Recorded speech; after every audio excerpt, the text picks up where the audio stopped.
The sun over Tombstone in 1882 was merciless, burning the streets until the air itself seemed to shimmer. Dust clung to the boots of cowboys and shopkeepers, and the clang of spurs mixed with the shouts of traders in the square. Into this relentless heat rode Sam Morrison, a weary cowboy of 32, his horse as tired as the man who guided it. Sam carried little more than the clothes on his back and the silence of a man who had spent too many years walking apart from the world. He had learned long ago that being openly gay in the unforgiving West meant you were safer at a distance. So he spoke little, kept his hat low, and moved on before anyone could look too closely. Yet on that blistering afternoon, his quiet rhythm was broken. Near the courthouse, a crowd had gathered, their voices rising like the desert wind. Sam tied his horse to the post and stepped closer, his boots scraping against the wooden boardwalk. The sight before him made his blood run cold. On a platform, under the glare of the sun, stood a boy no older than 12. His clothes were torn, his face streaked with dirt and tears. The sheriff's assistant called out numbers, while rough men shouted bids as if they were trading cattle. The boy's hands trembled at his sides, but his eyes clear, strikingly blue, scanned the crowd with a defiance that seemed too heavy for someone so young. Sam had seen cruelty in his life, but this pierced deeper. The West was built on hard bargains and harder hearts. But here was a child treated as less than human. Something stirred inside him, a force stronger than fear, stronger than reason. He stepped forward, his voice steady, and offered what little he had, $50. It was nearly everything Sam owned, scraped together from years of riding fence lines, hauling freight, and sleeping under the stars with nothing but a saddle for a pillow. Murmurs rippled through the crowd. Who would spend that kind of money on a broken, unwanted child? But the hammer came down, and the boy was his. When the boy was led to him, Sam crouched low to meet his eyes. The child's voice shook when he gave his name, Ethan Patterson. At that moment, Sam's world tilted. Patterson, that was Mary's name, Mary, his sister, the girl he had once promised to protect. The one he had lost track of more than 15 years ago. The buitabum, the crowd, the jeers of men bidding on human life all faded away. Sam was staring at his sister's child, the boy's jawline, the curve of his brow. It was Mary's face staring back at him through time. His throat tightened, but he held it down, gripping the boy's small hand. For years he had carried the guilt of losing Mary, of not being there when their family split and scattered. Now, by a cruel twist of fate, her son had been pushed onto that platform, waiting for a stranger to decide his worth. Sam knew then it was not chance that brought him to Tombstone. It was something greater, something that defied the bitter loneliness of his life. In saving Ethan, he had been given a piece of his family back, a chance at redemption, and perhaps a reason to believe that love, any love, whether whispered or hidden, was worth fighting for. For those listening, remember this: in a world that often measures worth in coins and contracts, sometimes the truest value lies in what you are willing to risk for another soul. Sam risked nearly everything that day, not knowing where it would lead. What he found was more than a child in need. It was the fragile beginning of family restored, even in the most unlikely of places. If this story has gripped your heart in its first breath, stay with us until the end and subscribe to Heart Stories, because here every tale reminds us that hope can rise in the dust and family can be found where you least expect it. The nights in Tombstone could be as unforgiving as its days, the desert air turning sharp once the sun fell. Sam Morrison led Ethan through the narrow alleys, away from the courthouse and its echoing voices, toward the only refuge he had, an upstairs room above the rickety saloon where he sometimes slept.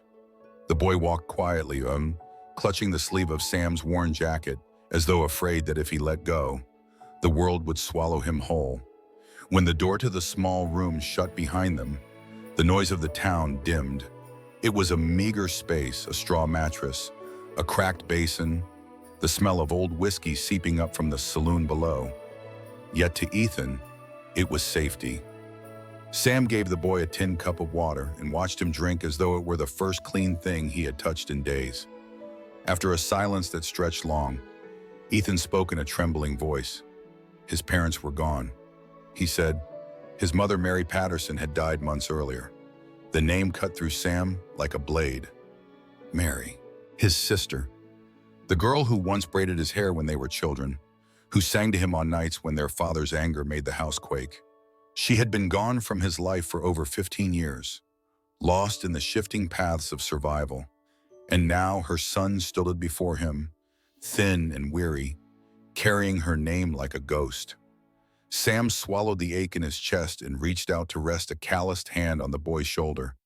For the first time in years, he felt less alone. The days that followed settled into a fragile rhythm. Sam returned to the mines, his muscles straining under the weight of pick and shovel, dust coating his lungs until every breath burned. The pay was meager, but it kept them fed. Ethan, determined to help, found work sweeping floors at the general store. The owner, seeing the boy's eagerness, gave him scraps of paper and a pencil so he could practice letters when business slowed. In the evenings, they shared meals of beans and cornbread, sitting side by side at the small table by the window. As the bond grew, stories became the threads stitching their lives together. Ethan spoke of his mother, her laughter, the way she would sit up late sewing by lantern light so her son had clothes for the next day. Sam told him of Mary's childhood, the way she raced barefoot through the prairie grass, the mischief in her eyes when she dared her older brother to climb higher, run farther, dream bigger. Through these stories, Ethan pieced together a fuller image of the woman who had given him life, and Sam found himself remembering a sister he had nearly lost to memory. The people of Tombstone watched them with wary eyes. Sam had always been seen as peculiar, a man who refused marriage, who kept his distance from women, who lived with a guarded silence. Whispers followed him wherever he went, rumors of his nature spoken behind hands. Some pitied Ethan for falling into the care of a man so unusual, yet the boy cared little for their stares. In Sam, he found a steadiness no one else had offered. As weeks passed, the connection between them shifted. It was no longer simply uncle and nephew bound by tragedy, but something deeper. Ethan leaned into Sam with the trust of a child seeking a father's protection, while Sam carried the weight with a sense of fierce devotion. He had spent years hiding from judgment, but now he discovered a purpose that pulled him into the light. The West was a place that measured strength by the gun at your hip or the gold in your pocket. But Sam learned that true strength could also be measured by the quiet way a man protected the vulnerable, by the way he gave without expecting return. In the fragile bond that formed between himself and Ethan, he found something worth enduring every scar of his past. For anyone listening, let this truth settle in your heart. Family is not always defined by who society says you should be, nor by the expectations others place upon you. Sometimes it is forged in the unlikeliest of places, in the upstairs room of a saloon, between a boy searching for safety and a man who once thought he had nothing left to give. For a time, Sam Morrison and Ethan Patterson carved out a fragile peace in Tombstone. Days were marked by the rhythm of the mines and the hum of the general store, evenings by the soft glow of lamplight in their upstairs room. The world outside their window seemed, if only for a brief while, to let them be. But peace in the West was never built to last. It began with a letter pinned to the saloon door, bearing a bold signature that struck Sam with dread. Harold Patterson, Ethan's uncle on his father's side. He had arrived in Tombstone with papers in hand, claiming the boy by right of blood and law. The next morning, Harold appeared himself, stepping off a stagecoach dressed in tailored wool, his boots polished, his gold watch chain glinting in the sun. He carried himself with the assurance of a man who had money, influence, and the arrogance to believe it entitled him to everything. Harold spoke of family duty, of wealth enough to raise Ethan in comfort, of schools that could shape him into a proper gentleman. He presented guardianship documents, notarized and sealed, his voice sharp with authority. To the townspeople, it seemed clear Sam was a rough-edged cowboy scraping by on mine wages, while Harold was a man of means, offering a future that appeared secure. Yet behind the polished words, Sam sensed rot, Suspicion gnawed at him until he could not ignore it. One night, after Ethan had fallen asleep, Sam slipped out into the dark and walked to the telegraph office. He sent a message north, to an old contact who once wore a badge. Days later, the reply came. Harold Patterson was no guardian. He operated a so-called boarding house for children, a place whispered about in nearby towns. Behind the respectable facade, children vanished, trafficked into lives no soul deserved. The truth set Sam's jaw like iron. He carried the knowledge silently, unwilling to burden Ethan with the shadow that loomed. But the threat became real when Harold brought his claim before the local judge. In the cramped courthouse, Harold stood tall, his lawyer beside him, declaring that a boy should not be raised in a saloon attic by a man with no wife, no property, no stability. He painted Sam as reckless, unfit, a drifter who offered nothing but hardship. The promise of wealth and education weighed heavily in the judge's ear. Sam rose to speak, his voice steady but stripped bare. He told the court of the boy he had rescued from an auction block, of the nights Ethan had slept safely for the first time, of the laughter that had begun to return to the child's face. But words of love and devotion faltered against the cold letters of the law. Without proof of Harold's crimes, the scales tipped dangerously. That night, Sam sat in the dim room. Ethan curled against him, fear thick in the air. The boy whispered the words that tore through Sam's heart. "If they send me with him, will you still come for me?" Sam pressed his hand to Ethan's shoulder, his decision already carved in stone. He would not surrender the boy to darkness. If the law could not see justice, then justice would have to be seized. Before dawn, he packed what little they owned, a worn blanket, a tin of beans, a canteen of water. He saddled the horse in silence, Ethan clinging to his side with weak, anxious eyes. Then, under the cover of night, they rode, out of Tombstone, out into the vast desert where shadows stretched lone and the horizon seemed endless. Ethan did not cry. He only looked up at Sam with a trust so complete it nearly broke him. "As long as I'm with you," the boy said softly, "I don't care where we go." In that moment, Sam understood the full weight of what he had chosen. The West was not kind to fugitives, and the desert was no shelter. But some risks were worth more than life itself. He would rather face the scorching sun, the endless miles, the threat of pursuit, than allow the boy to vanish into Harold's grasp. For those who hear this tale, let it be a reminder: legality and justice do not always walk hand in hand. A signature on paper can carry authority, but it does not make a man righteous.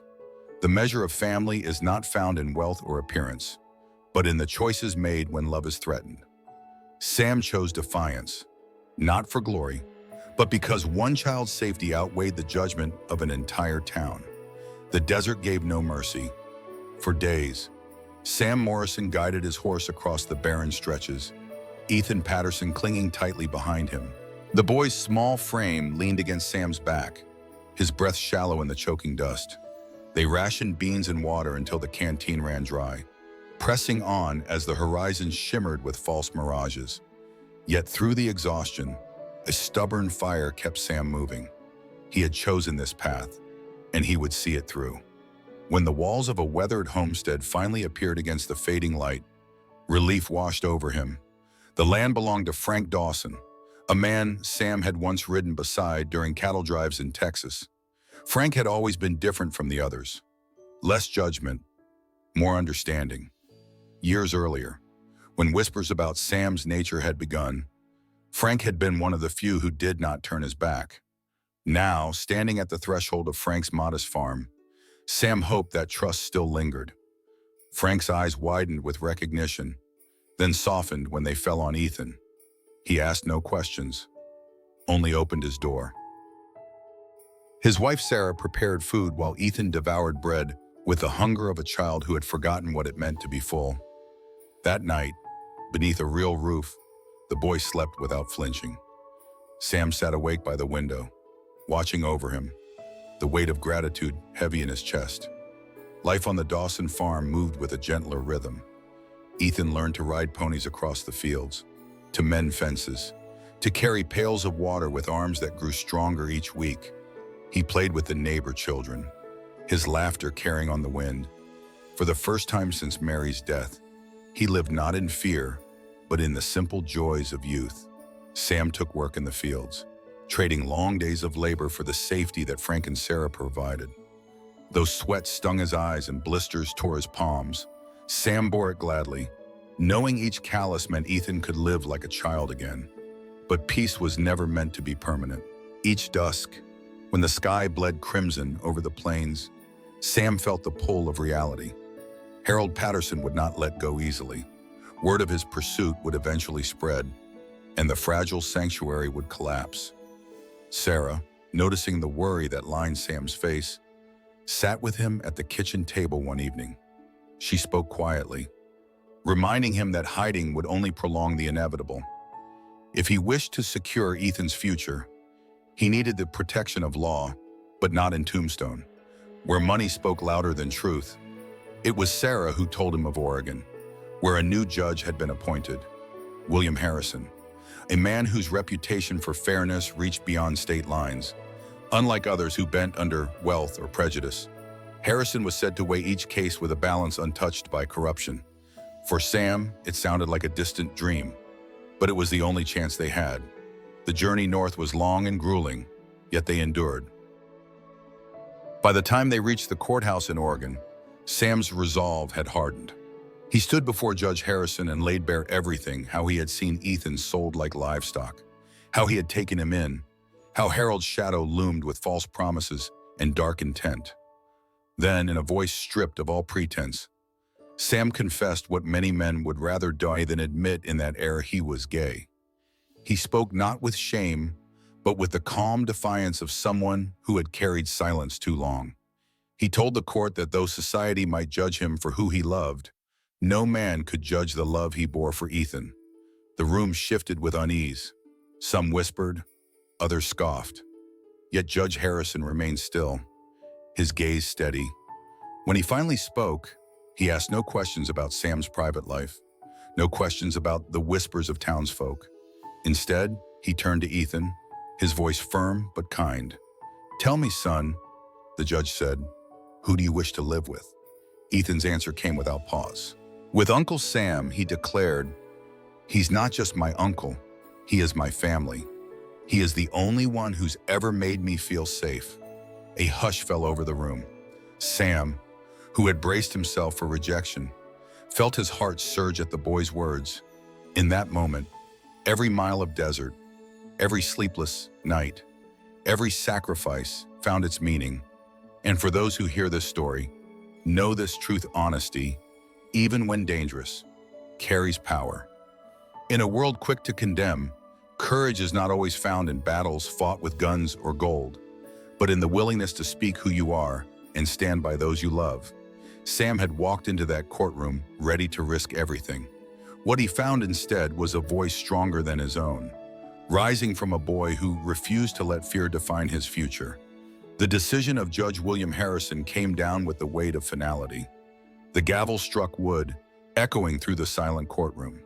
Sam Morrison was named the lawful guardian and adoptive father of Ethan Patterson. The papers Harold waved in protest. The promises of wealth and schooling all fell to dust before the simple truth: the judge had seen a boy's unwavering choice to remain with the man who had saved him. Harold's voice rose in angry objections, but his words no longer carried power. For the first time since Mary's death, Ethan's future was secured not by bloodlines twisted by greed, but by love anchored in devotion. In the years that followed, Sam and Ethan built the life neither had thought possible. They moved away from the shadows of Tombstone, settling in a quiet town where the mountains rose green against the sky. Sam worked the land, steady and uncomplaining, his body worn, but his spirit lighter than it had ever been. Ethan grew into a man shaped not by fear but by resilience. His sharp mind and compassionate heart carried him through school, into the halls of medicine, where he became a doctor known for treating patients others had abandoned. In every life he saved, echoes of his own rescue lingered. To those who once whispered that Sam was a strange cowboy, too solitary, too different, the years gave their own answer. Ethan called him not only uncle but Papa Sam, the name spoken with love. healed wounds no law could ever touch, and when the boy Sam had pulled from an auction block, stood tall as a physician. Sam knew his sacrifice had planted roots deeper than the desert sand he once fled. Yet the greatest revelation came in a quiet evening long after the battles were fought. Ethan, now grown, returned from the city where he studied. Sitting across the table from Sam, his hands steady though his voice trembled, he confessed the truth of himself. He was gay. The words hung heavy in the air, but Sam's response was not hesitation. He rose, crossed the room, and wrapped his arms around the son he had chosen, the son who had chosen him. His voice broke but carried a steady certainty. You are not alone. Family is not about blood. It is about love and choice. And I will stand by you until my last breath. From that moment, a legacy was born.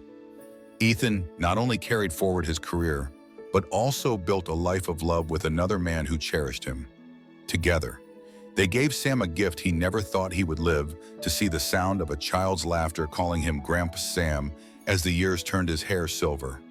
On the porch of a modest home, he sat with the peace of a man who had once been marked as an outsider, now witnessing generations who no longer hid, no longer bowed their heads in shame.